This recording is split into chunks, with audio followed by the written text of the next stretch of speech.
Selamat sore Tribuners, Anda sedang menyaksikan live update Tribun News bersama saya Firdananda. Sore ini kan kami sajikan informasi terkini dan menarik untuk Anda yang dilaporkan secara langsung oleh reporter kami di lapangan. Dan inilah live update selengkapnya. Kita ke berita pertama, Saudara. Direktorat Reserse Narkoba Polda Kepri berhasil menangkap satu orang tersangka penyelundup narkoba di Batam. Dari tangan tersangka Zulkarnain 40 tahun, polisi berhasil mengamankan narkotika jenis sabu seberat 20,8 kg. Dalam upaya penangkapan tersangka Zulkarnain, Deres Narkoba mengungkapkan pihaknya telah melakukan kerja keras hingga memburu tersangka ke tengah laut di perairan Jembatan Satu Barelang. Informasi lebih lengkapnya akan disampaikan oleh rekan jurnalis kami dari Tribun Batam, ada Beres Pembantobi yang akan melaporkannya. Silakan rekan Beres.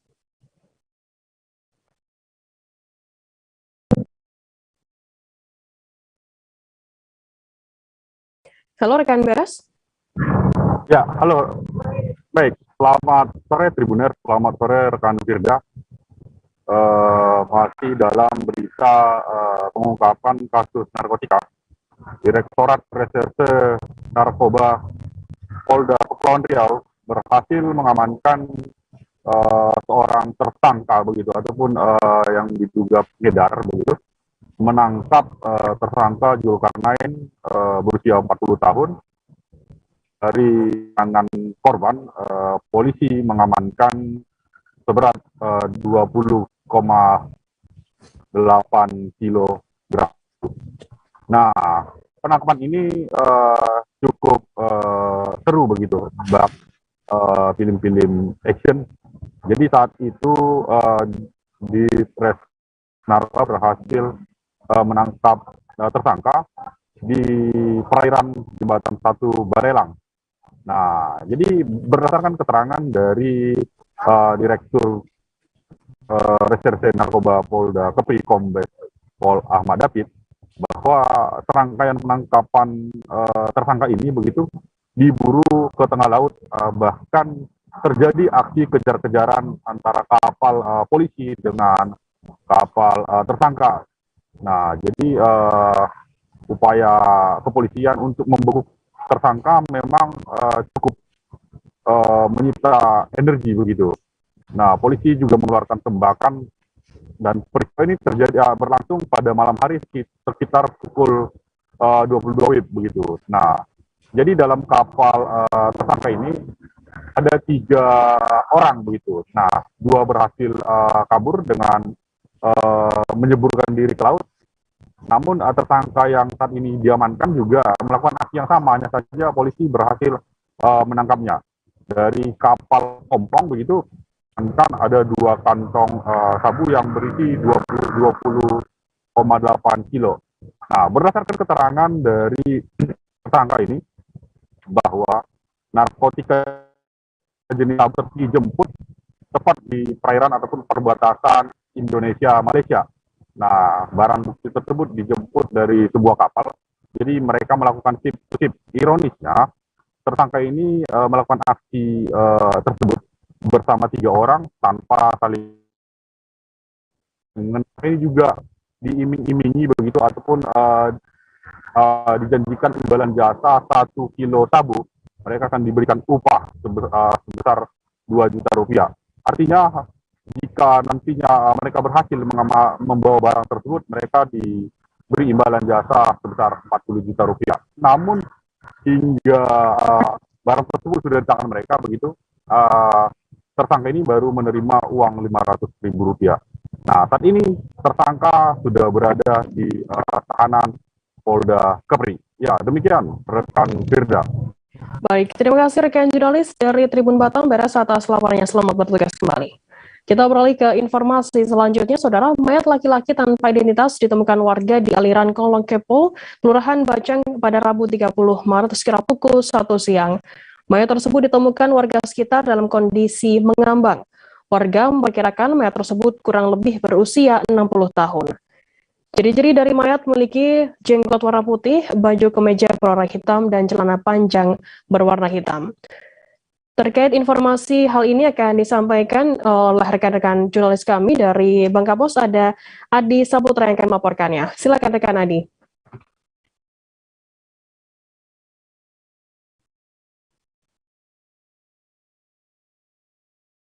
Halo, rekan Tadi Adi. saya melaporkan. Halo, rekan Dea. Ya, silakan laporan Anda, rekan Adi. Selamat sore, Tribun News, dan selamat sore, Saudara Firda. Kemarin, pada hari Rabu, 30 Maret 2022, ditemukan mayat laki-laki tanpa identitas di daerah aliran kolong Kepong, Kelurahan Bacang. Mayat tersebut ditemukan oleh seorang warga yang sedang melintas atas nama Firdaus. Ketika mayat itu ditemukan, kondisi mayat sedang mengapung dan menggunakan baju warna hitam dengan ciri-ciri berjenggot sudah putih dan menggunakan celana hitam. Ketika mayat itu ditemukan, Firdaus langsung meminta pertolongan kepada warga sekitar untuk mengangkat mayat tersebut ke Rumah Sakit Depati Hamzah Kota Pangkal Pinang. Setelah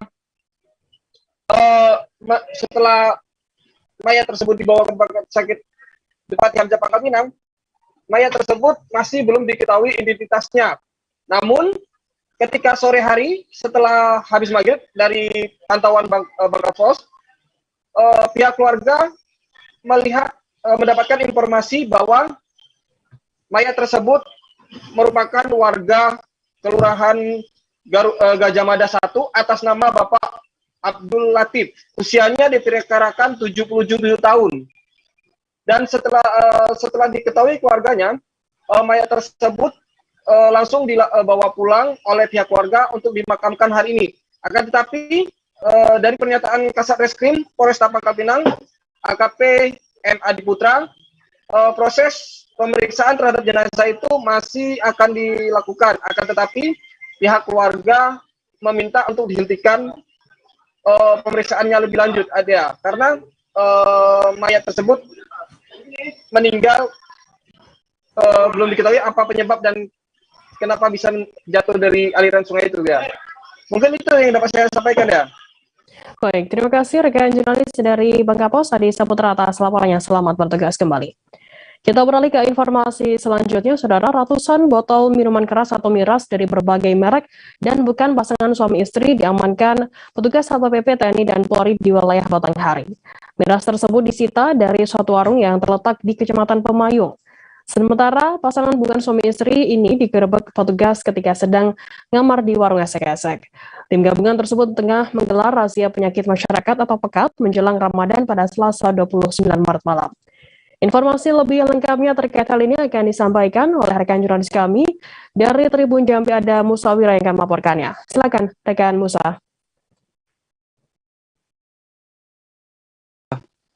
Baik, selamat sore rekan Firda dan selamat sore Tribuners.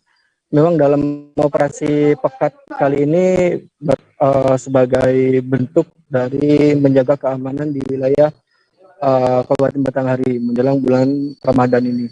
Dan dari operasi ini tim dibagi dua, yang mana masing-masing tim menyisir ke daerah Kecamatan Pemayung.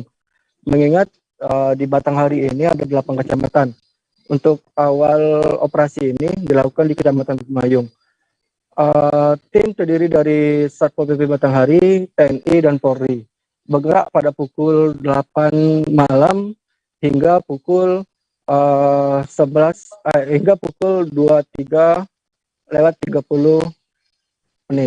Dan untuk diketahui, tim dalam razia pekat ini mengamankan sebanyak 152 botol minuman keras dari berbagai jenis merek. Namun di lokasi yang berbeda, petugas juga mendapati ada pasangan yang bukan suami istri sedang berada di dalam kamar, dan satu orang PSK yang saat itu kedapatan sedang berada di warung yang diduga lokasi prostitusi di Muara Bulian. Dan untuk diketahui, untuk 152 minuman keras saat ini telah dibawa ke kantor Satpol PP Batanghari untuk didata, dan untuk penjualnya dipanggil dan untuk dimintai keterangan dan akan dikenakan sanksi sesuai penegakan Perda nomor 6 tahun 2015, tindak pidana ringan. Dan untuk PSK dan bukan pasangan suami istri yang telah diamankan nantinya akan dilakukan BAP oleh PPNS Satpol PP Batanghari, dan untuk Satpol PP Batanghari sendiri akan melaporkan kejadian ini kepada pimpinan yang lebih tinggi. Dan untuk kedepannya menjelang Ramadan ini, Satpol PP Batanghari akan rutin melakukan razia pekat karena upaya ini untuk mencegah gangguan keamanan. Karena dalam beberapa hari Satpol PP Batanghari melakukan pemetaan di wilayah Batanghari memang masih ditemukan titik-titik yang masih diduga terkait penyakit masyarakat yang akan ditindaklanjuti dalam waktu dekat ini. Begitu rekan Firda. Baik, terima kasih rekan jurnalis dari Tribun Jambi, Musawir atas laporannya. Selamat bertugas kembali. Dan Tribuners akan kami tampilkan wawancara yang tadi sudah diimpun oleh rekan Musa dari Adnan, Kepala Satpol PP Batanghari. Berikut liputan yang untuk Anda. Apa aja hasil yang kita dapatkan nih? Baik, bismillahirrahmanirrahim. Assalamualaikum warahmatullahi wabarakatuh. Pada malam hari ini kami dari Satpol PP bergabungan razia pekat dari Satpol PP dan dari TNI Polri yang dimulai dari jam 20.00 sampai dengan jam 23.30 tadi, bahwa di Kabupaten Batanghari dalam rangka menghadapi bulan suci Ramadan, kami telah melaksanakan operasi pekat dengan hasil sebanyak 152 botol kita amankan. Kemudian ada 2 orang PSK dan juga kita amankan. Kondisi sekarang dalam keadaan sehat mereka dan sedang di BAP oleh PPNS Satpol PP Kota Batanghari, dan mudah-mudahan nanti akan kami tindak lanjuti dan akan kami laporkan kepada pimpinan yang lebih tinggi. Demikian yang dapat kami sampaikan. Terima kasih. Assalamualaikum warahmatullahi wabarakatuh. Nah, untuk operasi pekat ini sendiri ini berapa hari akan kita gelar? Kita rencanakan sampai dengan menjelang bulan suci Ramadan ini akan tetap kita lakukan pengawasan ini, karena kami telah melaksanakan deteksi dini lebih kurang 7 hari ini. Ada beberapa titik yang masih kami duga ada terkait dengan penyakit-penyakit masyarakat ini yang harus kita tindak lanjuti, karena mudah-mudahan nanti dalam waktu dekat ini akan memasuki bulan suci Ramadan, kita akan menghormati umat muslim yang sedang menjalankan ibadah puasa. Bagi khusus untuk miras sendiri, Pak Kasat, apa sih sanksi yang diterima oleh penjual dan ini di mana diamankannya, Pak Kasat? Ini akan kita amankan di kantor Satpol PP. Ini adalah merupakan tindak lanjut dari penegakan peraturan daerah nomor 6 tahun 2015 bahwa terkait dengan tindak pidana ringan ini harus kita tindak lanjuti, dan sampai dengan hari ini kita masih melakukan deteksi dini dan pengawasan terhadap masyarakat. Dengan visip Universitas Riau nonaktif Syafri Harto, terdakwa dalam kasus pencabulan mahasiswi, divonis bebas oleh Majelis Hakim Pengadilan Negeri Pekanbaru. Vonis dibacakan Majelis Hakim yang diketuai Hakim Estiono pada sidang pada Rabu 30 Maret. Hakim menyatakan terdakwa dibebaskan dari segala dakwaan dan terdakwa dibebaskan. Setelah Hakim menilai unsur dakwaan baik primer maupun subsidiar tidak terpenuhi. Untuk mengetahui informasi terkait hal ini akan disampaikan secara lengkap oleh rekan jurnalis kami dari Tribun Pekanbaru, ada Rizky Armanda yang akan melaporkannya. Silakan rekan Rizky. Baik, terima kasih rekan Firda.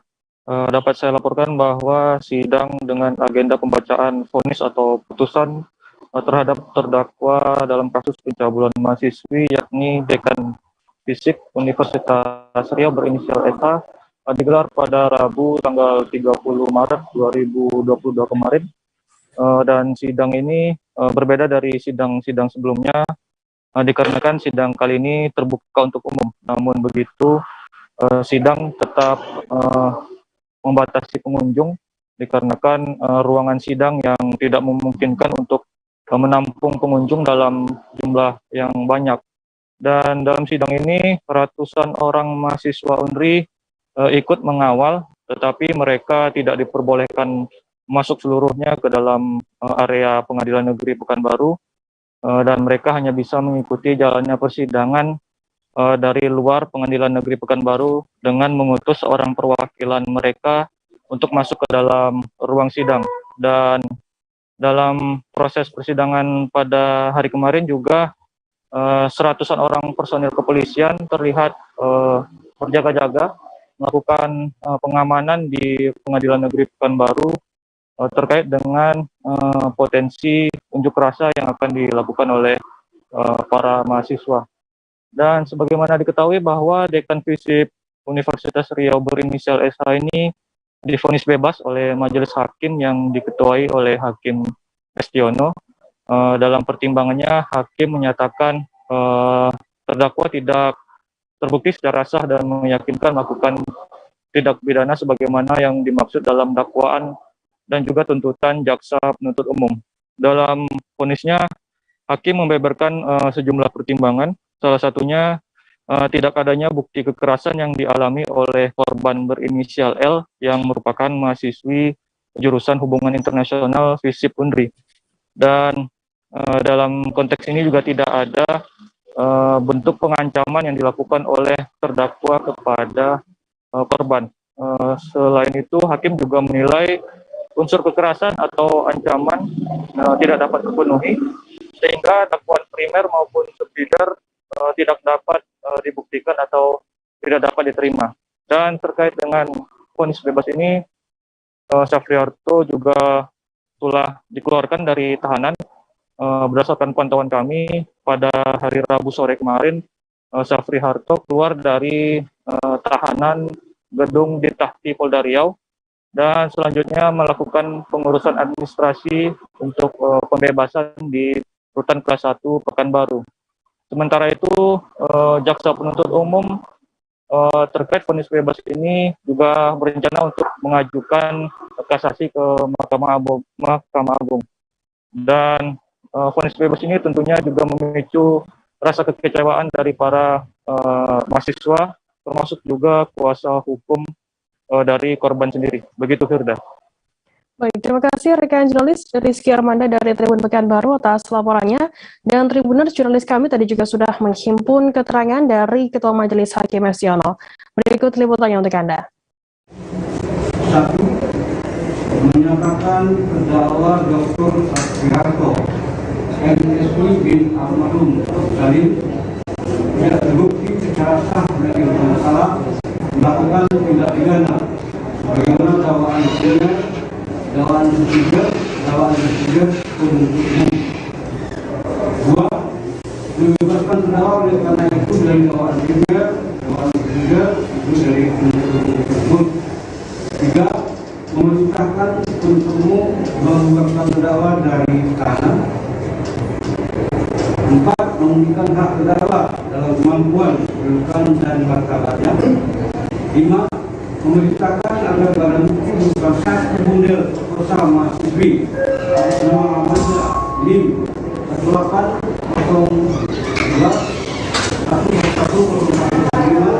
jurusan Hubungan Internasional Riau dengan judul alasan Pepsico memutuskan kerjasama dengan PP Anugerah tersebut BPR Pamut tahun 2019 yang diajukan untuk memenuhi serta melengkapi salah satu syarat mencapai penyelesaian hukum pidana yaitu 1. Nilai baju kaos kerah berwarna putih dekat warna ungu dan hijau. 1 nilai celana panjang jeans berwarna biru muda. 1 buah asli kartu antar mahasiswa untuk Riau nama Amanda NIM 180111 ilmu sosial politik Riau jurusan internasional 15 Budi atas nama Amanda NIM 180111 Ganjil 2022 program studi ilmu hubungan internasional dosen PA Dr. Muhammad Dewi.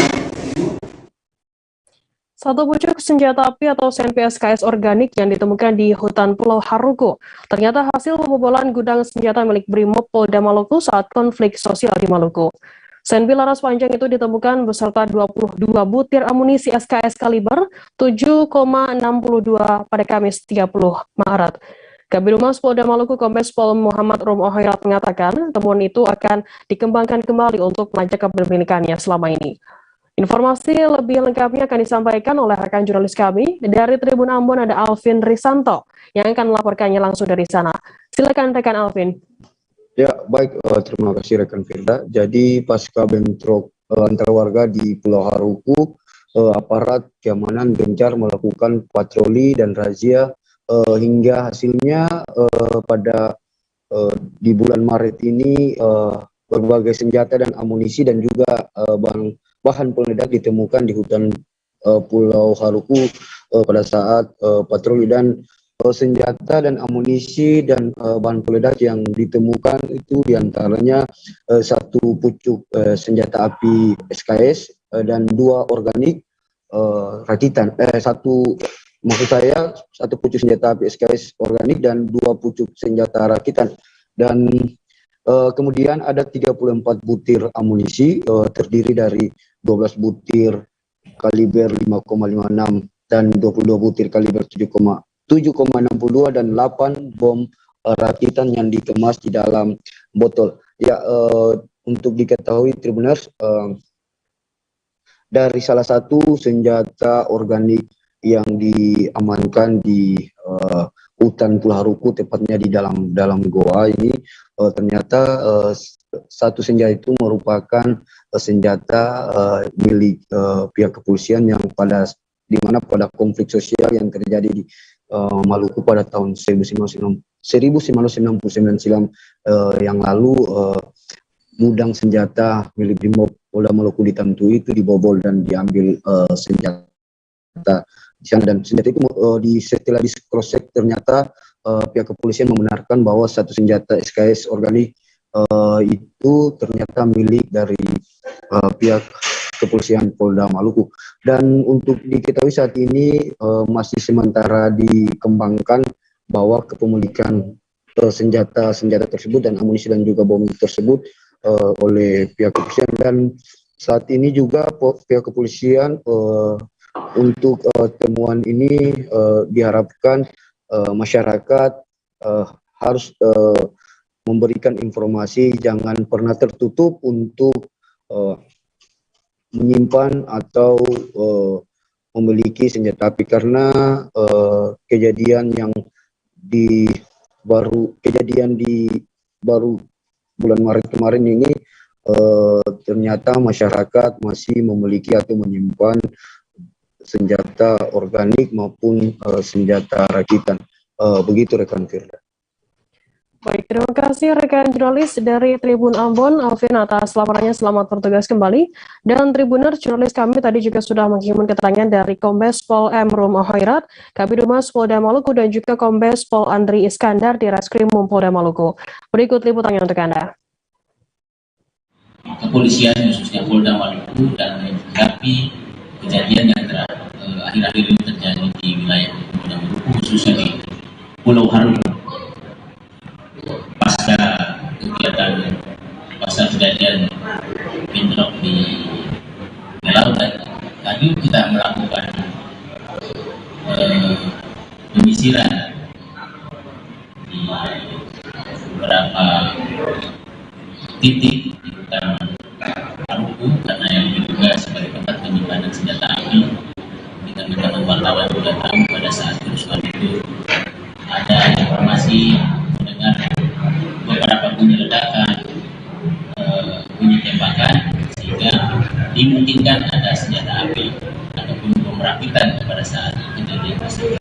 Sekali lagi kami menghimbau kepada masyarakat, apabila menguasai barang-barang ini maka mohon untuk diserahkan kepada aparat yang berwajib.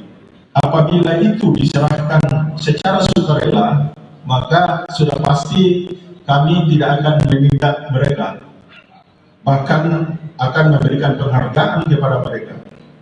Tetapi apabila itu ditemukan melalui razia yang kedapatan menguasai secara langsung, maka sudah pasti akan kami proses.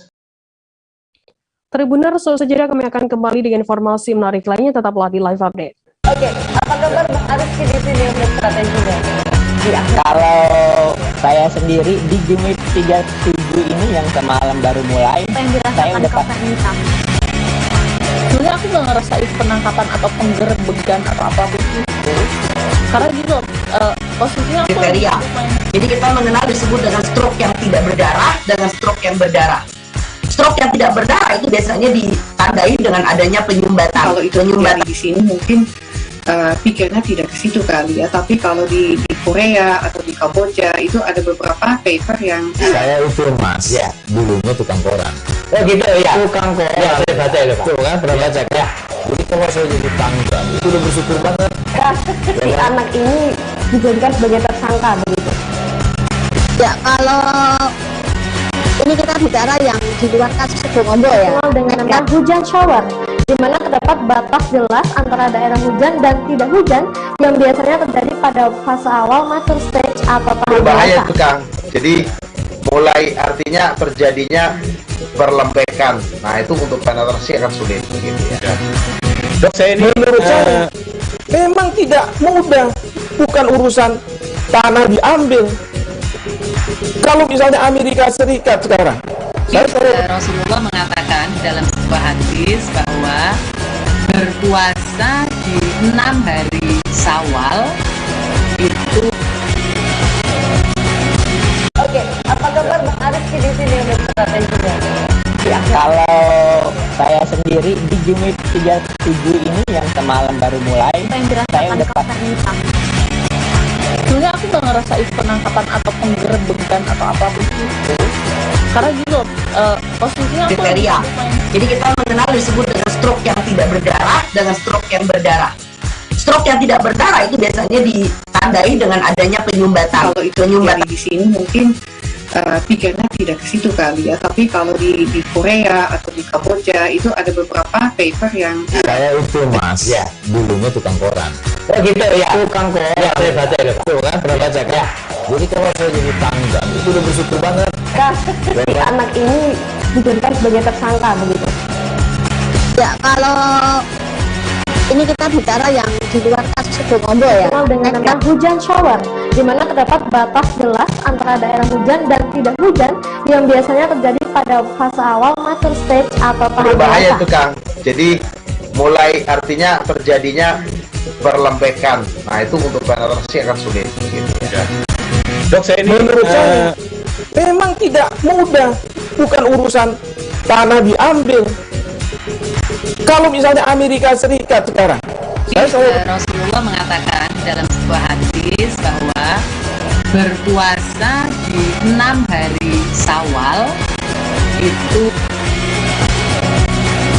Oke, apa kabar Bang Ariski? Terima kasih Anda masih bersama kami di live update. Kita beralih ke informasi selanjutnya, Saudara. Sidang lanjutan kasus dugaan pembunuhan berencana terkait kecelakaan di Nagrek, Jawa Barat dengan terdakwa Kolonel Infanteri Priyanto digelar di Pengadilan Militer Tinggi 2 Jakarta pada Kamis 31 Maret hari ini. Agenda sidang hari ini mendengarkan keterangan ahli, yakni dari dokter forensik yang mengautopsi korban Handi Saputra. Dr. Zainuri dari RSUD Margono Purwokerto menyampaikan kesimpulan hasil forensik menyatakan Handi meninggal dunia karena tenggelam dalam keadaan tidak sadar. Informasi lebih lengkapnya akan disampaikan oleh rekan jurnalis kami dari tribunnewsjob.com, ada Gita Irawan yang akan melaporkannya. Silakan rekan Gita.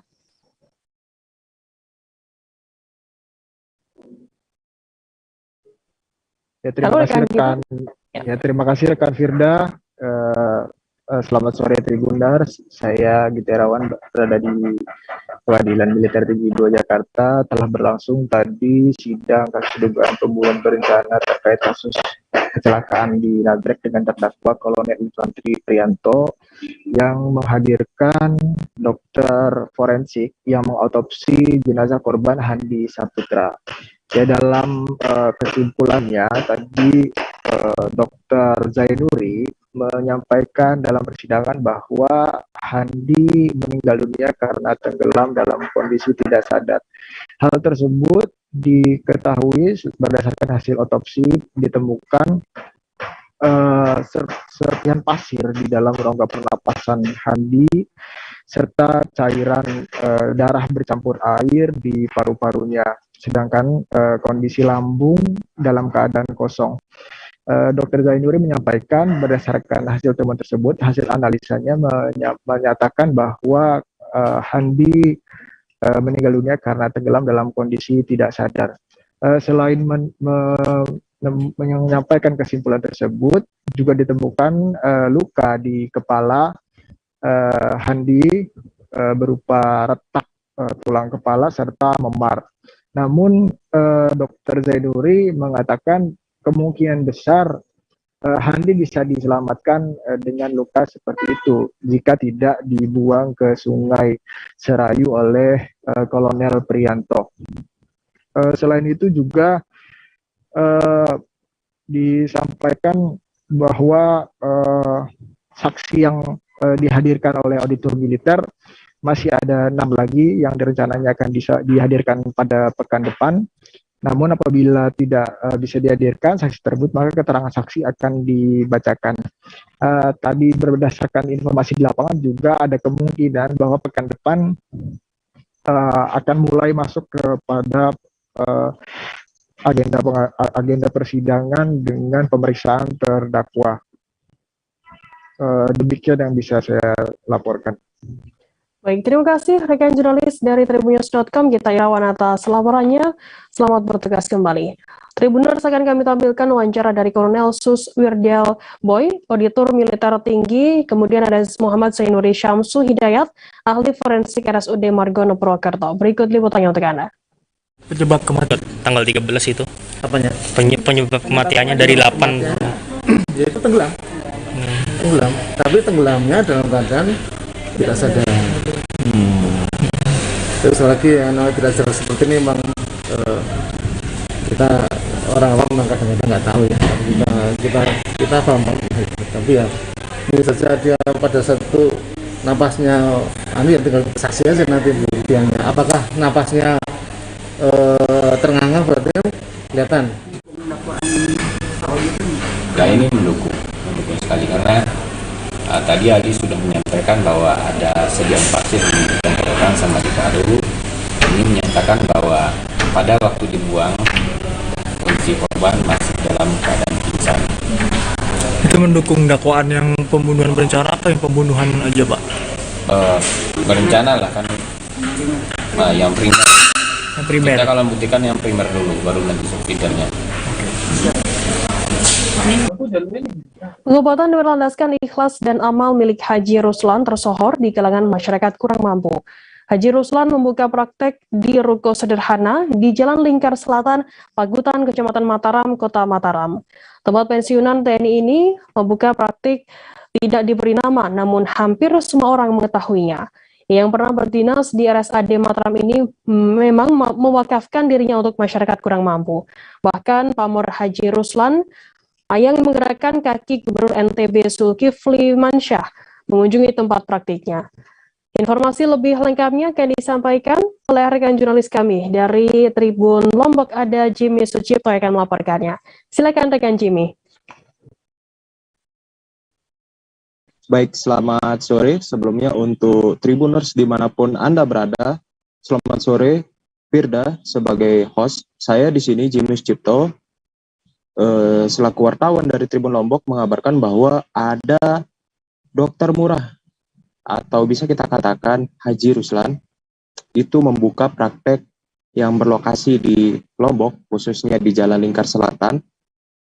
Dan Dr. Ruslan ini salah satu pensiunan TNI yang memiliki pangkat terakhir selaku Sersan Mayor. Beliau sudah menjadi TNI sejak tahun 90 dan beliau membuka praktek setelah beliau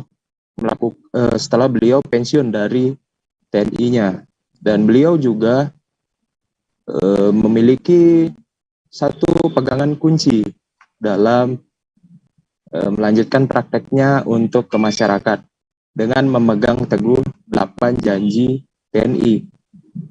Jadi Haji Ruslan ini sebelumnya sudah pernah dikunjungi oleh Gubernur NTB Zulkifli Mansyah pada tanggal 27 Maret 2022 dan sempat ingin mengulurkan tangan untuk membantu Haji Ruslan, tetapi Haji Ruslan menolak dalam alasan saya masih bisa.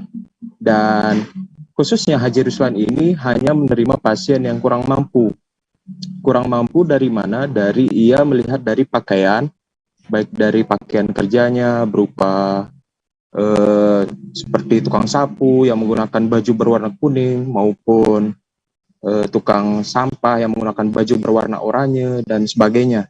Jadi Haji Ruslan ini betul-betul mewakafkan dirinya untuk memberi pengobatan murah dengan harga 5.000 meski obat-obatan yang ada di kliniknya yang tidak memiliki nama ini memiliki harga jauh lebih tinggi daripada biaya pengobatannya yang ia patok gitu.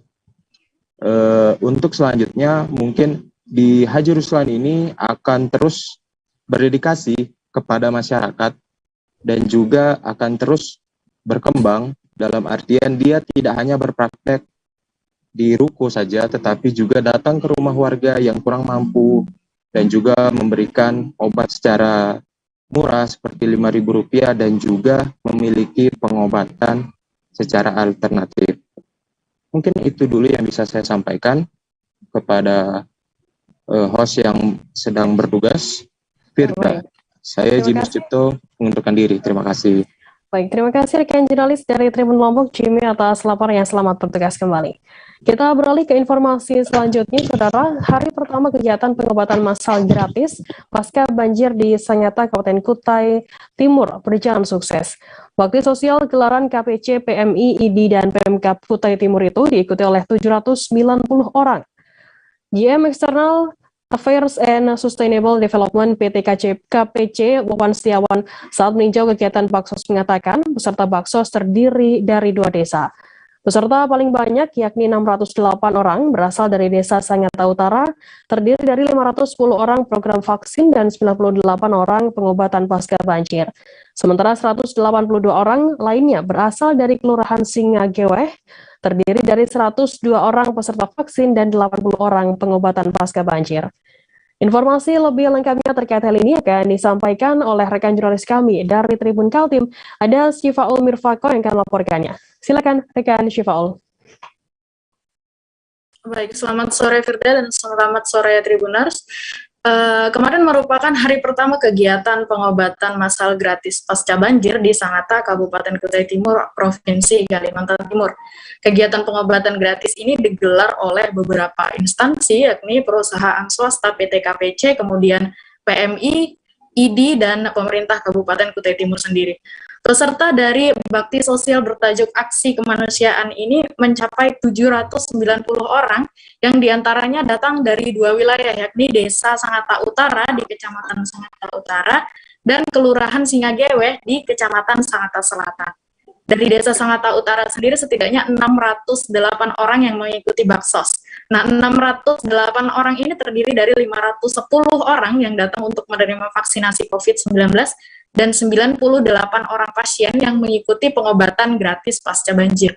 Sementara itu 182 orang lainnya berasal dari Kelurahan Singageweh, Kecamatan Sangatta Selatan yang terdiri dari 102 orang peserta vaksin dan 80 orang lainnya yang mengikuti pengobatan pasca banjir. Perlu disampaikan juga, Firda, bahwa kegiatan bakti sosial berlangsung selama 3 hari dan masih akan berlangsung hingga Jumat 1 April 2022 besok. Total terdapat 6 desa atau kelurahan yang menjadi target lokasi kegiatan pengobatan gratis dan vaksinasi COVID-19 ini. Desa atau kelurahan tersebut ini di hari pertama di Desa Sangatta Utara, Kecamatan Sangatta Utara, dan Kelurahan Singageweh di Kecamatan Sangatta Selatan. Di hari kedua di Kelurahan Teluk Lingga, Kecamatan Sangatta Utara, dan Desa Sangatta Selatan di Kecamatan Sangatta Selatan. Nah, di hari ketiga, kegiatan berlangsung di Desa Swarga Barat, Kecamatan Sangatta Utara, dan Desa Pinang Raya di Kecamatan Sangatta Selatan. Nah, desa-desa ini merupakan desa terdampak banjir besar yang merendam lebih dari sepekan lalu di 2 kecamatan, yakni Kecamatan Sangatta Utara dan Kecamatan Sangatta Selatan di Kabupaten Kutai Timur. Nah, perlu disampaikan juga kegiatan vaksinasi ini adalah kegiatan lanjutan dari aksi kemanusiaan yang sebelumnya memang sudah digelar oleh tim kemanusiaan. Kegiatan tersebut diantaranya ada pembersihan sampah kota Sangatta, kemudian evakuasi korban banjir, dan ada pula pengadaan dapur umum. Demikian, Firda. Baik, terima kasih rekan jurnalis dari Tribun Kaltim, Syifaul, atas laporannya. Selamat bertugas kembali. Kita beralih ke Papua, Saudara. Duta Cegah Stunting dan Bunda Generasi Berencana atau Genre seprovinsi Papua resmi dikukuhkan pada Kamis 31 Maret hari ini. Acara pengukuhan tersebut berlangsung di Aula Sasana Krida Kantor Gubernur Provinsi Papua dan dimulai sekira pukul 10 pagi waktu Indonesia Timur. Dalam kesempatan itu, Deputi Bidang Pengendalian Penduduk BKKBN Pusat, Dwi Listiawardani secara resmi mengukuhkan para duta stunting dan Bunda Genre tersebut. Informasi lebih lengkapnya akan disampaikan oleh rekan jurnalis kami dari Tribun Papua, ada Aldi Bimantara yang akan melaporkannya. Silakan rekan Aldi. Ya, halo Firda dan juga Tribuners, selamat petang dari Kota Jayapura, Papua. Deputi Bidang Pengendalian Penduduk BKKBN Pusat, Dwi Listiawardani, resmi mengukuhkan 13 ketua PKK di sejumlah kabupaten dan kota di Provinsi Papua sebagai duta stunting dan Bunda Generasi Berencana Genre. Firda dan juga Tribuners, pengukuhan tersebut berlangsung di Sasana Krida Kantor Gubernur Provinsi Papua sekira pukul 10.00 waktu Indonesia Timur pagi tadi. Berdasarkan pantauan kami awak media, termasuk kami Tribun Papua, selain pengukuhan dilakukan pembacaan ikrar oleh Ketua TP PKK Provinsi Papua Yulce NMB. Firda dan juga Tribuners, selanjutnya diserahkan piagam kepada ketua-ketua penggerak PKK Kabupaten dan Kota di Provinsi Papua yang diserahkan secara langsung oleh Dwi Listiawardani. Dapat juga saya informasikan, Firda dan juga Tribuners, dalam sambutannya, Deputi Bidang Pengendalian Penduduk BKKBN Pusat, Dwi Listiawardani menyampaikan program keluarga berencana dan penurunan stunting tak dapat dipisahkan, serta fokus utama pihaknya pada pemberdayaan remaja yang telah masuk usia produktif begitu, dan sebagai calon pengantin untuk dapat mengatur jarak kelahiran anak apabila menikah melalui program BKKBN untuk menurunkan angka stunting. Firda dan juga Tribuners, di lain sisi, Sekretaris Daerah Provinsi Papua Ridwan Rumah Sukun mewakili Gubernur Provinsi Papua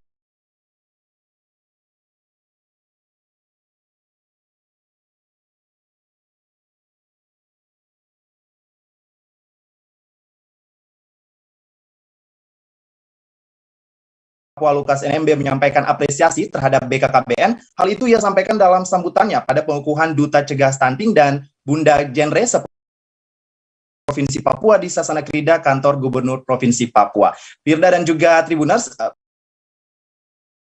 Ridwan mengharapkan bahwa dengan adanya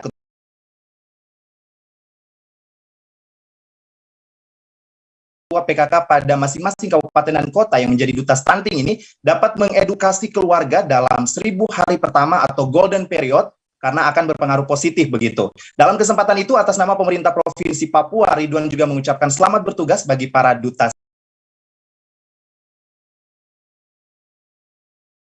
stunting di Provinsi Papua ataupun di daerah masing-masing begitu. Dari Jayapura, Papua, untuk sementara demikian, Firda, jurnalis tribunpapua.com Aldi Bimantara melaporkan. Salam mata lokal menjangkau Indonesia, kembali ke Firda di studio. Baik, terima kasih rekan jurnalis dari Tribun Papua Aldi Bimantara atas laporannya. Selamat bertugas kembali. Tribuners, akan kami tampilkan wawancara yang tadi sudah diimpun oleh rekan Aldi dari Ami Yikwa Yahuli, Ketua PKK Kabupaten Yahukimo. Berikut liputannya untuk Anda. Dan duta genre, kira-kira apa yang akan dilakukan oleh Ibu di Kabupaten Yahukimo dalam rangka program percepatan pengembangan stunting? Baik, terima kasih. Sebenarnya saya sendiri belum tahu angka persisnya. Itu saya belum tahu sebagai Ketua PKK Kabupaten Yahukimo, saya belum tahu persis angkanya nominalnya berapa, begitu saya belum tahu. Tetapi dengan begini, saya merasa bahwa diberi tanggung jawab yang besar. Nah, tentunya bersama-sama Ketua PKK dengan BKKBN dengan beberapa organisasi wanita yang ada di daerah kami seperti DOW, HWK, dan itu kami akan kerja sama-sama untuk mencari angka dulu. Kita coba masuk bersama-sama, lihat bersama-sama apakah angka itu benar-benar real atau tidaknya dulu. Kita pastikan dulu. Kalau memang itu benar-benar real, maka kita akan kerja ekstra, kerja keras untuk bagaimana caranya pelayanan itu akan jalan dengan baik. Jadi seperti Ketua PKK kami provinsi sudah. Jembatan gantung yang berada di Desa Rantau Benar, Kecamatan Renah Mendaluh, Kabupaten Tanjung Jabung Barat, putus dan mengakibatkan puluhan anak terjatuh dan terluka parah. Peristiwa ini terjadi sekira pukul 6 pagi, menjelang pukul 7 pagi yang mana anak-anak banyak melewati jembatan tersebut untuk berangkat ke sekolah. Informasi lebih lengkapnya terkait hal ini akan disampaikan oleh rekan jurnalis kami dari Tribun Jambi, ada Danang Noprianto yang akan melaporkannya. Silakan rekan Danang. Ya, rekan Firda, terkait dengan peristiwa yang terjadi di Kecamatan Mendalu di Desa Rantau Benar,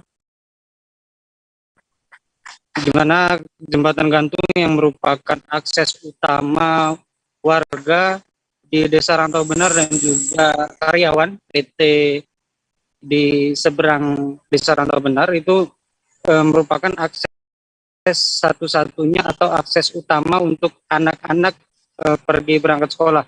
Dan biasanya anak-anak pergi berangkat sekolah itu sekira pukul 6.30 hingga pukul 7 dan dibawa oleh bus-bus dari wilayah PT. Dan pada saat terjadi peristiwa tersebut ada sekitar lebih kurang 60 hingga 80 anak bersamaan melewati jembatan tersebut yang menyebabkan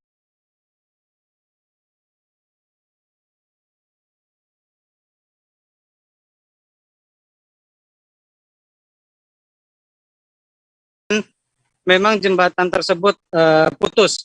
Dan jembatan tersebut putus dikarenakan besi penyangga yang digunakan sebagai fondasi itu putus, sehingga beberapa anak, sekitar 60 anak itu terjatuh dari jembatan. Dan kemudian terkait dengan hal tersebut,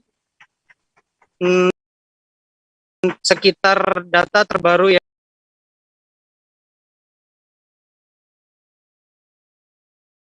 dapat kami sampaikan itu, yang kami dapatkan dari pihak sekolah, ada sekitar 45 orang yang mengalami luka, baik luka ringan ataupun luka berat, termasuk juga luka berat sekitar ada 66 orang.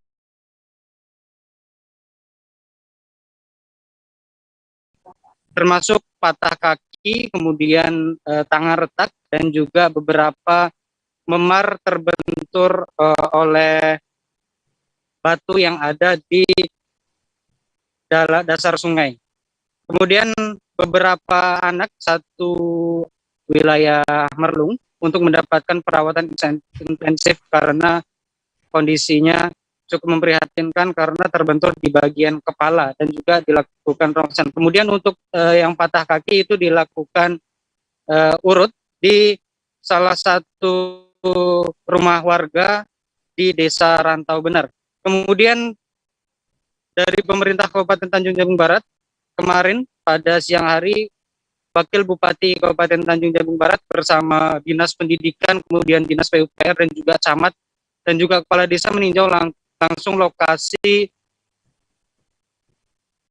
jembatan tersebut, dan beliau menyampaikan bahwa jembatan tersebut harus segera dilakukan perbaikan, terutama yang bertanggung jawab adalah PT Bukit Kausar, yang mana anak-anak tersebut merupakan anak-anak dari karyawan dari PT Bukit Kausar. Kemudian pada hari ini sendiri anak-anak tersebut diberikan dispensasi karena memang jembatan darurat yang ada masih belum diperbaiki, sehingga akses menuju sekolah atau akses menuju Desa Rantau Benar dari PT Bukit Kausar itu harus memutar sekitar 1 jam, sehingga tidak memungkinkan anak-anak untuk bisa berangkat sekolah. Kemudian juga ada beberapa trauma yang dirasakan oleh anak-anak, sehingga masih merasa ketakutan, dan juga dari orang tua masih merasa takut untuk anak-anak melewati jembatan gantung, karena ada satu lagi jembatan gantung di Desa Rantau Benar, namun memang kondisinya masih belum baik untuk dilalui anak-anak, sehingga memang menunggu perbaikan dari jembatan gantung ini agar bisa segera dilewati lagi oleh anak-anak. Begitu, Firda. Baik, terima kasih rekan jurnalis dari Tribun Jambi Danang atas laporannya. Selamat bertugas kembali.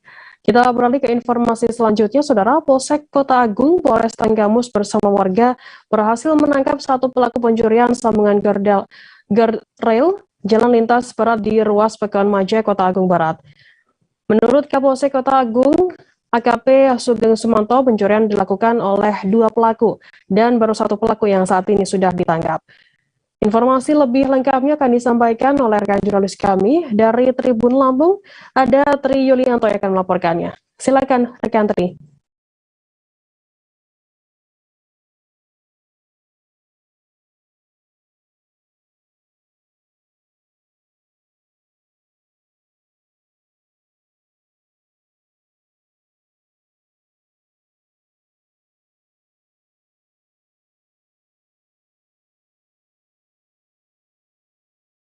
Ya, terima kasih rekan Firda.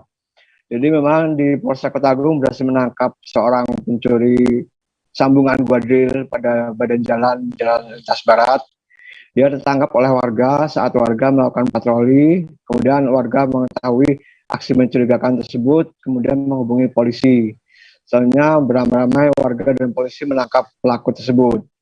Pelaku sebenarnya 2 orang, cuma 1 orang berhasil melarikan diri dan hanya 1 orang yang tertangkap. Bersamaan dengan itu juga didapatkan plat sambungan dari guardrail itu sebanyak 9 pasang. Untuk berat masing-masing sekitar 1 plat itu sekitar setengah kilo lah. Begitu. Ya, baik. Terima kasih rekan jurnalis dari Tribun Lampung Tri Yulianto atas laporannya. Selamat bertugas kembali. Tribuners, kita akan jeda sejenak, tetaplah di Live Update. Oke, apa kabar Bang Ariski di sini untuk strateginya? Ya, kalau saya sendiri di Gimit 37 ini yang semalam baru mulai, saya dapat tidak berdarah dengan stroke yang berdarah. Stroke yang tidak berdarah itu biasanya ditandai dengan adanya penyumbatan. Kalau itu terjadi di sini mungkin pikirnya tidak ke situ kali ya, tapi kalau di Korea atau itu. Oke, apa kabar Bang Ariski di sini untuk strateginya?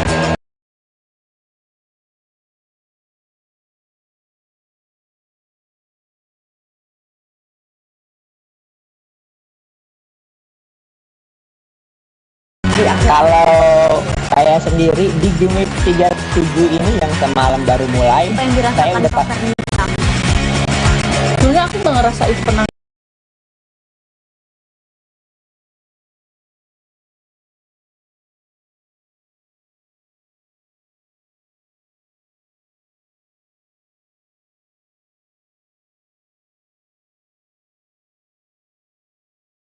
Atau penggerbegan atau apapun itu, karena gitu posisinya kriteria. Jadi kita mengenal disebut dengan stroke yang tidak berdarah dengan stroke yang berdarah. Stroke yang tidak berdarah itu biasanya ditandai dengan adanya penyumbatan. Kalau itu terjadi di sini mungkin pikirnya tidak ke situ kali ya, tapi kalau di Korea atau di Kamboja itu ada beberapa paper yang saya itu mas ya dulunya tukang koran, jadi kalau saya jadi tanggal itu udah bersyukur banget. Si anak ini dijadikan sebagai tersangka. Ya, kalau ini kita bicara yang di luar kasus Ombo ya, dengan hujan shower, di mana terdapat batas jelas antara daerah hujan dan tidak hujan yang biasanya terjadi pada fase awal master stage atau tahap bahaya tuh Kang. Jadi mulai artinya terjadinya berlembekan. Nah itu untuk penetrasi akan sulit. Gitu. Terima kasih Anda masih bersama kami di Live Update. Kita beralih ke informasi selanjutnya, Saudara. Pasca pemerintah satu dan vaksinasi COVID-19 booster meningkat pesat pasca peraturan tersebut diberlakukan. Informasi lebih lengkapnya terkait hal ini akan disampaikan oleh rekan jurnalis kami dari Tribun Bali. Ada Sri Wahyuni akan melaporkannya. Silakan rekan Sri Wahyuni. Iya, terima kasih Firda. Jadi sebelumnya pemerintah pusat telah memperbolehkan untuk seluruh umat Islam melakukan mudik lebaran tahun 2022 ini. Namun dengan syarat masyarakat harus sudah divaksin COVID-19 jenis booster. Hal tersebut membuat warga pendatang, khususnya yang tinggal di Bali, langsung menyerbu beberapa fasilitas kesehatan yang memang menyediakan kegiatan vaksinasi COVID-19. Salah satunya adalah tadi saya mengunjungi Puskesmas 1 dan Pasar Selatan yang berlokasi di Jalan Gurita, Sesetan, dan Denpasar. Nah, kebetulan tadi di sana saya melihat sudah banyak sekali warga yang antri untuk mengikuti kegiatan vaksinasi COVID-19 jenis booster ini, Tribuners.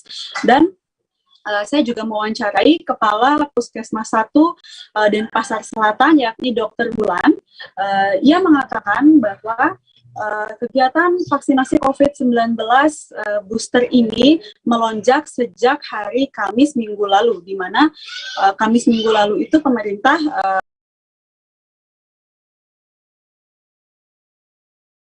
mengeluarkan aturan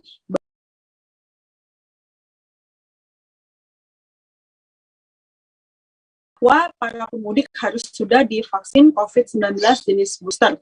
Nah, untuk mengantisipasi adanya lonjakan antrian, Puskesmas 1 Denpasar Selatan menyiasati dengan dua metode pendaftaran, yakni metode pertama melalui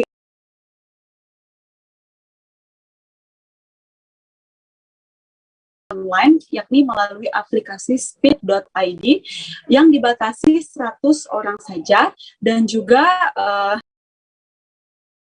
pendaftaran langsung ke puskesmas dengan membawa surat atau form bahwa sudah mengikuti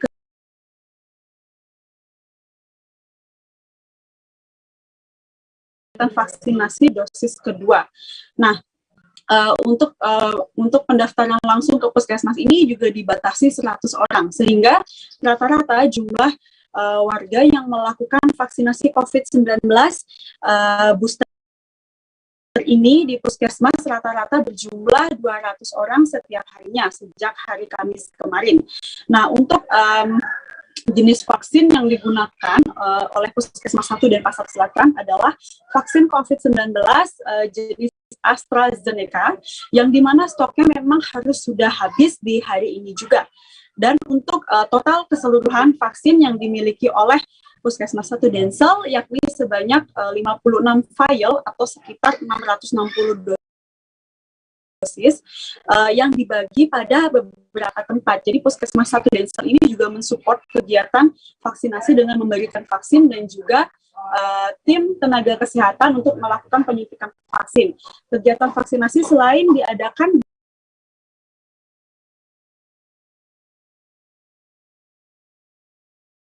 di Puskesmas juga diadakan di Sekolah Harapan dan juga di salah satu musola yang berada di Panjer. Nah, bagi masyarakat mungkin yang tidak berKTP Bali dan tinggal di Bali, tidak perlu khawatir untuk vaksinasi COVID-19 booster ini bisa dilakukan Lan Putri, Kepala Puskesmas 1 Denpasar Selatan 19 booster Lesmana. Berikut liputannya untuk Anda. Siang, Ibu, saya mau tanya dong Bu, kira-kira untuk kegiatan vaksin COVID-19 booster ini meningkat pasca aturan mudik itu ya Bu ya? Benar sekali, untuk vaksinasi booster ini meningkat setelah adanya keluar aturan mengenai mudik harus booster. Jadi setelah adanya aturan itu memang pasien-pasien cuti juga dari kantor. Kenapa memilih di Puskesmas 1 Densel, Pak? Satu yang mungkin karena paling convenient, paling dekat sih dari tempat tinggal juga. Jadi terus nyarinya juga pakai aplikasi Speed ID dan begitu dicari yang paling muncul, yang paling atas tuh daerah sini. Jadi ya sekalian. Nanti kira-kira vaksinnya pakai vaksin apa Pak boosternya?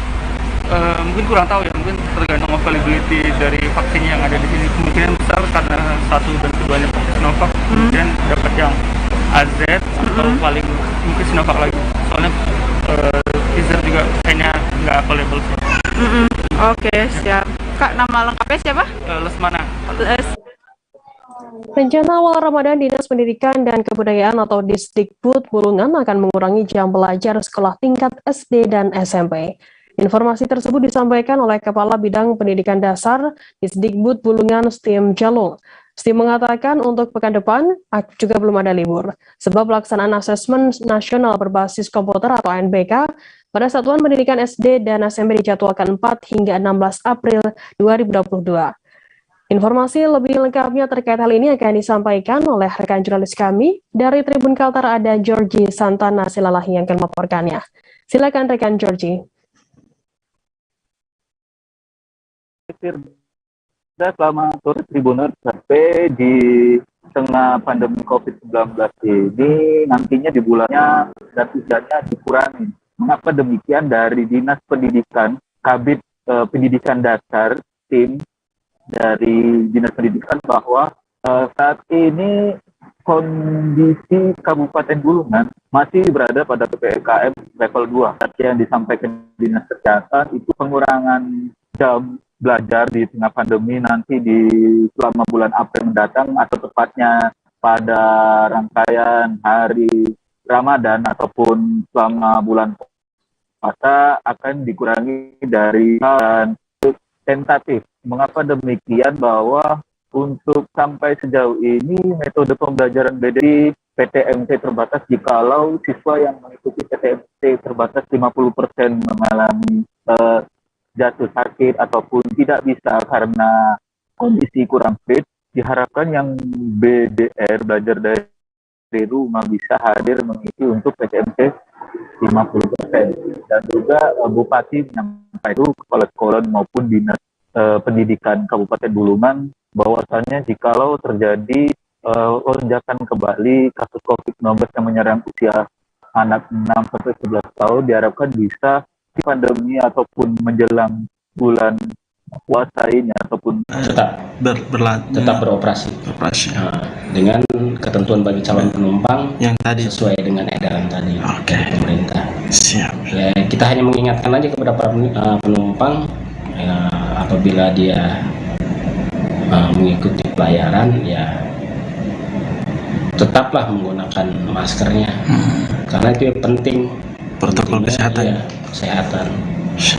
Mungkin untuk kapal-kapal perintis yang home base di sini yang melayani untuk wilayah Papua atau Papua Barat, ada kapal sapu yang home base di Manokwari ini kan 3 kapal perintis kami home base, ya, 112, terus 98, kemudian 96. Kalau 96 prosesnya lagi docking untuk lebih layak lagi dalam melayani penumpang di wilayah Papua. Untuk arus mudik ini kapal kami ini kan kesiapannya sudah siap. 1 kapal ada Sinabung lagi proses docking di Surabaya.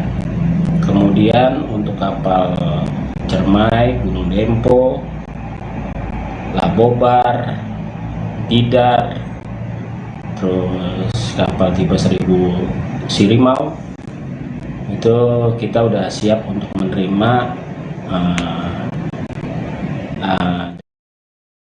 Menyambut bulan suci Ramadan, ribuan warga melakukan kegiatan pawai obor di Jalan Raya Puncak. Para warga memadati jalur puncak pada Rabu 30 Maret. Pawai obor dilakukan secara beriringan dengan berjalan kaki sambil melantunkan selawat. Pawai obor ini baru diadakan kembali setelah tahun 2001 terhalang oleh pandemi COVID-19. Informasi terkait hal ini akan disampaikan oleh rekan jurnalis kami dari Tribun News Bogor, ada Siti Fauziah yang akan melaporkannya. Silakan rekan Siti, laporan Anda. Ya, terima kasih rekan Firda. Menyambut bulan suci Ramadan, ribuan warga melakukan kegiatan pawai obor di Jalan Raya Puncak, di mana para warga itu memadati jalur puncak pada Rabu 30 Maret 2022 malam kemarin. Dan pantauan tribunnews.bogor.com ini, pawai obor dilakukan secara beriringan dengan berjalan kaki sambil melantunkan sholawat. Pawai obor ini mulai titik kumpul warga di Simpang Gadok Masjid Harokatul Jannah pada pukul 19.00 waktu Indonesia Barat. Dan menurut Endi, warga Cisarua yang mengikuti partisipasi pawai obor ini baru diadakan kembali setelah terhalang oleh pandemi. Dan sementara itu arus lalu lintas padat merayap, jalur arah puncak Cisarua pun sempat ditutup sementara. Dan pawai obor pun tak hanya para orang tua yang datang, namun para santri dan warga pun ikut berpartisipasi. pawai obor diakhiri pada pukul 22.23 waktu Indonesia Barat di rest area Sari Barokah Cisarua, Jalan Raya Puncak, Kabupaten Bogor, dengan lantunan sholawat dan diakhiri lagu Indonesia Raya. Demikian yang dapat saya laporkan, rekan Firda. Baik, terima kasih rekan Siti dari Tribun News Bogor atas laporannya. Selamat bertugas kembali. Kita beralih ke informasi selanjutnya, Saudara. Dinas Sosial Kota Kendari bersama Satuan Polisi Pamung Praja melakukan operasi justisi terhadap anak jalanan atau anjal, gelandangan, dan pengemis atau gepeng. Kegiatan operasi justisi dilakukan di perempatan lampu lalu lintas anjal dan gepeng ini. Lebih tepatnya, perlu diketahui anjal dan anak jalanan dan gepeng ini juga diarahkan untuk ke rumah singgah sebagaimana yang dimiliki Kota Kendari. Begitu banyak, ada beberapa rumah singgah, rumah binaan seperti Loka Minaula yang ada di Kota Kendari, itu juga bisa dimanfaatkan agar mereka bisa ada di sana melakukan pelatihan, pengembangan skill dan lainnya. Namun yang perlu diketahui Firda, selama ini mereka lebih memilih turun ke jalan dibandingkan mengembangkan skillnya. Ya, Kepala Bidang Resos Dinsos Kota Kendari, Husni Mubarak, menyampaikan sebelumnya mereka sempat memfasilitasi para anjal dan gepeng ini di Minaula di rumah-rumah singgah, namun hanya bertahan beberapa hari dan mereka lebih memilih turun ke jalan. Ya, hal ini Firda perlu diketahui karena masyarakat Kota Kendari juga yang lebih sering memberikan bantuannya di pinggir jalan. Nah, oleh sebab itu pemerintah Kota Kendari terus mengimbau agar warga Kota Kendari tidak memberikan bantuan baik itu uang maupun makanan di jalan maupun di lampu merah tempat mereka biasa nangkring di situ. Ya, inilah yang juga menjadi salah satu penyebab anjal dan gepeng terus ada di pinggir-pinggir jalan karena berharap dari pemberian warga Kota Kendari yang lewat. Ya, dengan demikian pemerintah Kota Kendari juga mengimbau agar warga Kota Kendari jika ingin memberikan bantuannya agar langsung menyampaikannya ke panti asuhan, rumah singgah atau rumah panti asuhan yang lebih layak dan lebih tepat, sehingga sebab pemberian di jalanan juga mengganggu arus lalu lintas, Firda. Selain mengganggu arus lalu lintas juga mengganggu dari anak-anak jalanan itu sendiri. Ya, Sekretaris Daerah Kota Kendari juga Firda sempat menyampaikan di tahun sebelumnya sekiranya ada puluhan anjal. Oke, apa kabar Bang Arief di sini untuk strateginya? Kalau saya sendiri di Gimit 37 ini yang semalam baru mulai, saya udah sebenarnya aku nggak ngerasain penangkapan atau penggerebegan atau apapun itu, karena gitu posisinya aku jadi kita mengenal disebut dengan stroke yang tidak berdarah dengan stroke yang berdarah. Stroke yang tidak berdarah itu biasanya ditandai dengan adanya penyumbatan. Kalau itu penyumbatan di sini mungkin pikirnya tidak ke situ kali ya, tapi kalau di Korea atau di Kamboja itu ada beberapa paper yang saya itu mas ya dulunya tukang koran. Oh gitu ya, tukang koran ya, saya baca itu Pak. Tuh kan pernah baca kan ya. Jadi kalau saya jadi tangga itu udah bersyukur banget. Si anak ini dijadikan sebagai tersangka begitu. Ya, kalau ini kita bicara yang di luar kasus Sebongombol ya, dengan hujan shower, di mana terdapat batas jelas antara daerah hujan dan tidak hujan yang biasanya terjadi pada fase awal mature stage atau tahap berbahaya itu Kang. Jadi mulai artinya terjadinya perlembekan. Nah itu untuk penetrasi akan sulit gitu ya. Menurut saya memang tidak mudah, bukan urusan tanah diambil. Kalau misalnya Amerika Serikat sekarang, Rasulullah mengatakan dalam sebuah hadis bahwa berpuasa di 6 hari Syawal itu.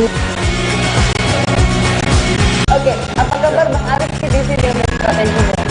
Ya, kalau saya sendiri di Gimit 37 ini yang semalam baru mulai, saya udah Sebenarnya aku nggak ngerasa itu penangkapan atau penggerebekan atau apapun itu, karena gini loh, posisinya aku kriteria. Jadi kita mengenal disebut dengan stroke yang tidak berdarah dengan stroke yang berdarah. Stroke yang tidak berdarah itu biasanya ditandai dengan adanya penyumbatan. Kalau itu terjadi di sini mungkin pikirnya tidak ke situ kali ya, tapi kalau di Korea atau di Kamboja itu ada beberapa paper yang Saya itu mas, ya dulunya tukang koran. Oh gitu ya. Tukang koran. Ya, saya baca itu Pak. Tuh kan, pernah baca kan? Jadi kalau saya jadi tangga, itu udah bersyukur banget. Si anak ini dijadikan sebagai tersangka begitu. Ya, kalau ini kita bicara yang di luar kasus Sibolombo ya, dengan nama hujan shower, di mana terdapat batas jelas antara daerah hujan dan tidak hujan yang biasanya terjadi pada fase awal masuk stage atau Berbahaya tuh Kang. Jadi mulai artinya terjadinya perlembekan. Nah itu untuk penetrasi akan sulit gitu ya. Dok, saya ini menurut saya memang tidak mudah, bukan urusan tanah diambil. Kalau misalnya Amerika Serikat sekarang, Rasulullah mengatakan dalam sebuah hadis bahwa berpuasa di 6 hari Syawal itu. Oke, apa kabar Bang Ariski di sini untuk strateginya? Kalau saya sendiri di Jumit 37 ini yang semalam baru mulai, saya udah pasti. Sebenarnya aku nggak ngerasa itu, karena gini loh, posisinya aku kriteria. Jadi kita mengenal disebut dengan stroke yang tidak berdarah dengan stroke yang berdarah. Stroke yang tidak berdarah itu biasanya ditandai dengan adanya penyumbatan. Kalau itu terjadi di sini mungkin pikirnya tidak ke situ kali ya, tapi kalau di Korea atau di Kamboja itu ada beberapa paper yang saya itu mas, ya dulunya tukang koran. Oh gitu ya. Tukang koran. Ya, saya baca itu Pak. Tuh kan, pernah baca kan? Ya. Jadi kalau saya jadi tangga, itu udah bersyukur banget. Si anak ini dijadikan sebagai tersangka begitu. Ya, kalau ini kita bicara yang di luar kasus Sibolombo ya, dengan nama hujan shower, di mana terdapat batas jelas antara daerah hujan dan tidak hujan yang biasanya terjadi pada fase awal masuk stage atau tahap Berbahaya basah. tuh Kang. Jadi mulai artinya terjadinya perlembekan. Nah itu untuk penetrasi akan sulit gitu ya. Dok, saya ini menurut saya memang tidak mudah, bukan urusan tanah diambil. Kalau misalnya Amerika Serikat sekarang, Rasulullah mengatakan dalam sebuah hadis bahwa berpuasa di 6 hari Syawal itu. Oke, apa kabar Bang Ariski di sini untuk strateginya? Kalau saya sendiri di Jumit 37 ini yang semalam baru mulai, saya udah pasti. Sebenarnya aku nggak ngerasa itu penangkapan atau penggerebekan atau apapun itu, karena gini loh, posisinya aku kriteria. Jadi kita mengenal disebut dengan stroke yang tidak berdarah dengan stroke yang berdarah. Stroke yang tidak berdarah itu biasanya ditandai dengan adanya penyumbatan. Kalau itu terjadi di sini mungkin pikirnya tidak ke situ kali ya, tapi kalau di Korea atau di Kamboja itu ada beberapa paper yang saya itu mas, ya dulunya tukang koran. Oh gitu ya. Tukang koran. Ya, saya baca itu Pak. Tuh kan, pernah baca kan? Ya. Jadi kalau saya jadi tangga. Terima kasih Anda masih bersama kami di live update. Kita beralih ke informasi selanjutnya, Saudara. Personel di Treskrimsus Polda Banten menangkap AR, direktur sebuah CV yang menjual minyak goreng kemasan premium dari minyak goreng curah di Kecamatan Tirtayasa, Kabupaten Serang, Banten. Pria berusia 28 tahun itu mengubah minyak goreng curah menjadi minyak goreng premium. Seharusnya minyak goreng curah itu disalurkan kepada masyarakat, tetapi justru dikemas ulang oleh pelaku. Informasi lebih lengkapnya akan disampaikan oleh rekan jurnalis kami. Dari Tribun Banten ada Ahmad Tajudin yang akan melaporkannya. Silakan rekan Tajudin. Baik rekan Firda dan Tribuners, selamat sore sebelumnya. Izin melaporkan bahwa kemarin pada Rabu 30 Maret 2022, di Treskrimsus Polda Banten berhasil mengungkap kasus mafia minyak goreng curah di wilayah hukum Polda Banten. Dalam kasus ini, Polda Banten telah meringkus satu orang tersangka berinisial AR, 28 tahun, selaku direktur dari CV Jongjing Pratama yang berlokasi di Kecamatan Yasa, Kabupaten Serang. AR ditetapkan sebagai tersangka mafia minyak goreng oleh Polda Banten lantaran dia diduga telah mengubah minyak goreng curah dari pabrik menjadi minyak goreng premium. Apa yang dilakukan tersangka tersebut menyebabkan terjadinya peningkatan harga yang seharusnya dijual seharga 14.000 per liter untuk harga minyak goreng curah. Namun modus yang dilakukan oleh tersangka justru mengemas ulang menggunakan kemasan botol dengan diberi label Laban. Pengusaha tersebut kemudian meningkatkan harga yang seharusnya 14.000 dijual di masyarakat, kemudian dijual dengan harga 20.000 per liter, sehingga ia mendapatkan keuntungan sekitar 6.000 per botolnya. Untuk migurnya sendiri dijual di beberapa daerah di wilayah Polda Banten, mulai dari Kabupaten Serang, Kota Serang, Lebak, hingga ke Pandeglang. Atas perbuatan AR tersebut, kemudian ia dijerat persangkaan berlapis, mulai dari pasal 107, junto pasal 29 ayat 1, tentang perdagangan dengan ancaman pidana paling lama 5 tahun. Kemudian pasal 142 junto pasal 91 ayat 1 dengan junto pasal 100 ayat 2 tentang pangan. Kemudian diberikan sanksi juga dengan pasal 62 ayat 1, pasal 8 ayat 1, nomor 8 tahun 1999 tentang perlindungan konsumen. Saat ini Polda Banten masih melakukan penyidikan terhadap kasus tersebut, di mana untuk perkembangan terbaru sendiri dari Polda Banten telah mengatakan bahwa saat ini pihaknya telah melakukan penyidikan dan hasil penyidikannya sendiri tersangka AR ternyata hanya sebagai operator dari kepentingan pemodal besar. Dan saat ini Polda Banten masih mendalami kasus tersebut.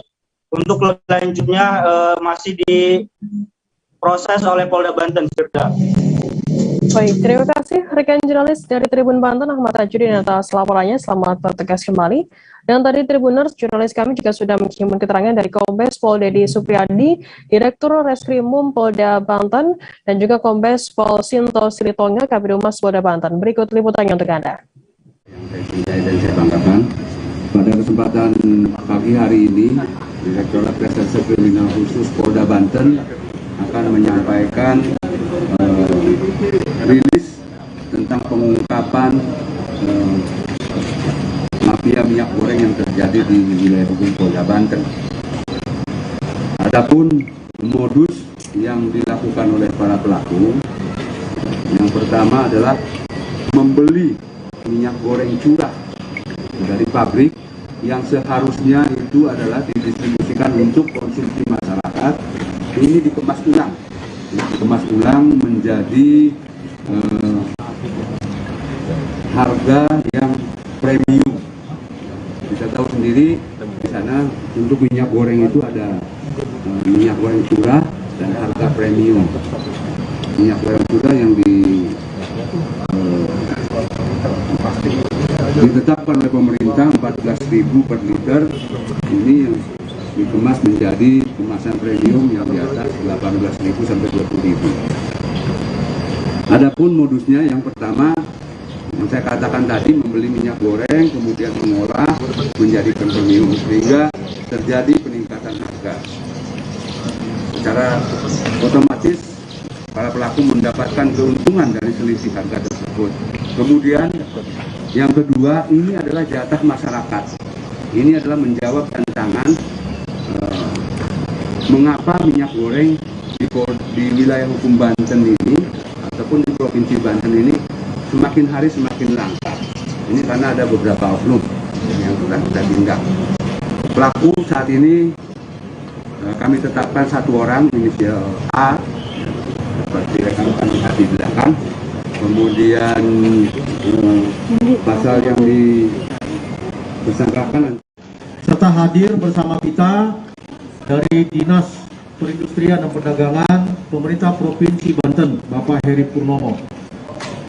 Sesuai dengan instruksi Bapak Kapolda Banten untuk melakukan penindakan tegas terhadap mafia dan spekulan bahan pangan penting atau bapeptin dengan orientasi mencari keuntungan semata, maka hari ini Subdit Indak Ditreskrimsus Polda Banten melakukan ekspos atas pengungkapan mafia minyak goreng curah yang dikemas ulang seolah-olah menjadi minyak goreng. Digelar oleh Dinas Kesehatan Kabupaten Sika.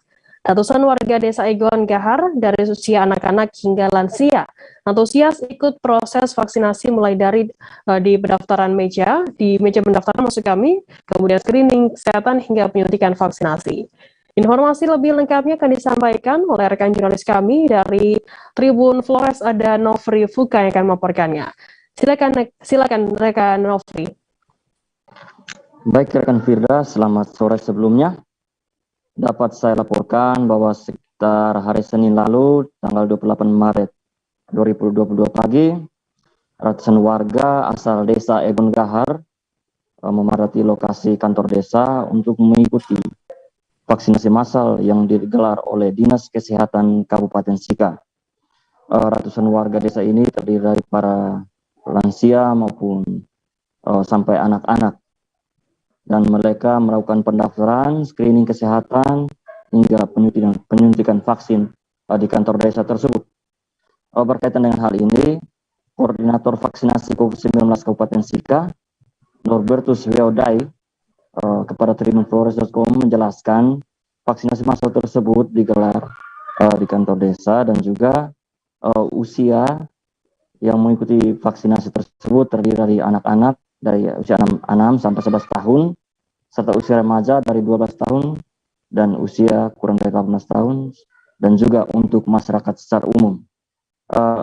Norbertus juga melanjutkan bahwa terkait dengan dosis vaksin yang diberikan, terdiri dari jenis vaksin Sinovac, 100 dosis untuk anak usia 6 sampai 11 tahun, juga bagi masyarakat umum, disiapkan juga 200 dosis vaksin jenis COVAC dan vaksin jenis Pfizer. Menanggapi hal ini juga seorang siswa dari SDK Lere, Johannes Blackman namanya, mengaku sangat senang karena mendapatkan pelayanan vaksinasi. Demikian dapat saya laporkan, Firda. Baik, terima kasih rekan jurnalis dari Tribun Flores atas laporannya. Selamat bertugas kembali. Dan Tribuners jurnalis kami tadi juga sudah menghimpun keterangan dari Koordinator Vaksinasi COVID-19 Kabupaten Sika, Norbertus Weodai. Berikut liputannya untuk Anda. Hari ini kami dari tim vaksinator dari Dinas Kesehatan Kabupaten Sika datang ke sini untuk melaksanakan kegiatan vaksinasi dalam rangka percepatan pelaksanaan vaksinasi di Kabupaten Sika.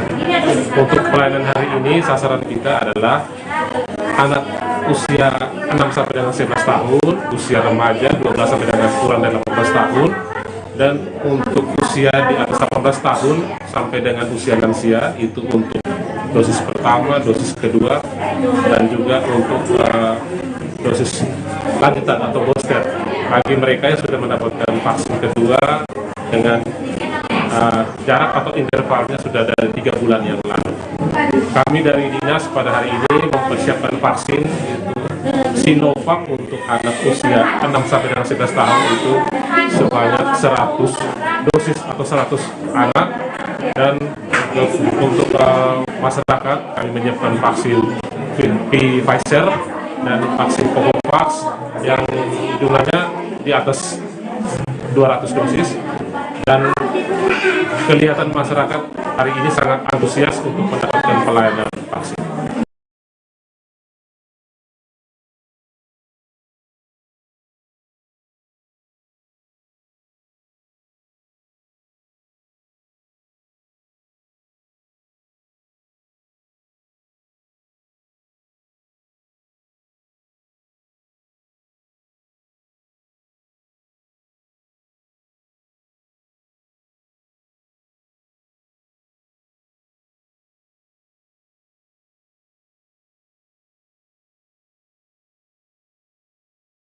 Sejumlah ibu-ibu di lingkungan 3 RT 9 Kelurahan Tendeki, Kecamatan Matuari, Kota Bitung, terlihat bergantian mengaduk air santan di atas wajan.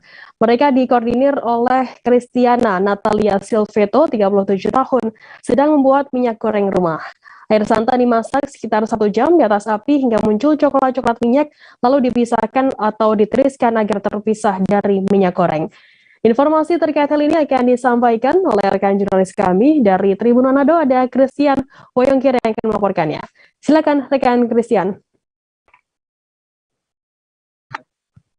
Baik, terima kasih. Selamat malam waktu Manado, rekan Firda, teman-teman di studio Tribun News dan Tribuners Tribun News dimanapun Anda berada. Jadi di tengah kesulitan masyarakat ataupun para ibu rumah tangga memperoleh dan mendapatkan minyak kelapa saat ini karena harganya sudah mahal pasca pemerintah mencabut. Nah, di Kota Bitung ternyata ada seorang ibu rumah tangga, Kristiana namanya, usianya sekitar 40-an tahun, merupakan pendatang dari Surabaya, Provinsi Jawa Timur, yang mengikuti jejak suaminya kembali atau mengikuti suami kembali ke kampung halaman di Kelurahan Tendeki pada tahun 2015 silam. Nah, ibu dari dua orang anak ini ternyata mewariskan soft skill atau homemade yang diturunkan atau diwariskan dari ibu mertuanya, yaitu membuat minyak kelapa rumahan atau dengan cara seperti yang Tribuners saksikan di layar kaca. Jadi ya, minyak kelapa ini proses pembuatan minyak kelapa seperti ini memang sudah tidak asing lagi bagi masyarakat yang ada di Sulawesi Utara, khususnya yang ada di tanah Minang Nusa Utara. Banyak beberapa masyarakat yang ada di pedesaan pada umumnya kerap membuat minyak kelapa sendiri, Tribuners. Meskipun proses ini sudah lama diketahui oleh para tua-tua atau para leluhur masyarakat Minahasa maupun Nusa Utara yang ada di Provinsi Sulawesi Utara. Nah, Tribun Manado pada kesempatan ini melakukan melihat secara langsung proses pembuatan yang dilakukan oleh Bu Kristiana bersama dengan beberapa ibu-ibu lainnya yang tergabung dalam kelompok minyak goreng Shalom. Jadi oleh Lurah Ibu Reike Paat, Lurah Tendeki Ibu Reike Paat akan sudah mengusulkan kepada mereka untuk membuat sebuah kelompok. Jadi Tribuners, proses pembuatan minyak goreng rumahan ini diawali dengan memilih atau mengambil kelapa premium. Dan menurut Ibu Kristiana, 1 botol air mineral ukuran 600 ml itu bisa terisi setengah atau sampai penuh dengan jumlah kelapa sekitar 5-6 butir untuk kelapa yang premium. Jadi untuk hasilnya, kata Ibu Kristiana, tidak juga bergantung dari kelapanya, tidak juga bergantung dari istilahnya tombong kelapa, namun tergantung dari ketebalan atau isi buah kelapa yang ada di dalam. Dan seperti yang Anda saksikan di layar kaca, proses pembuatannya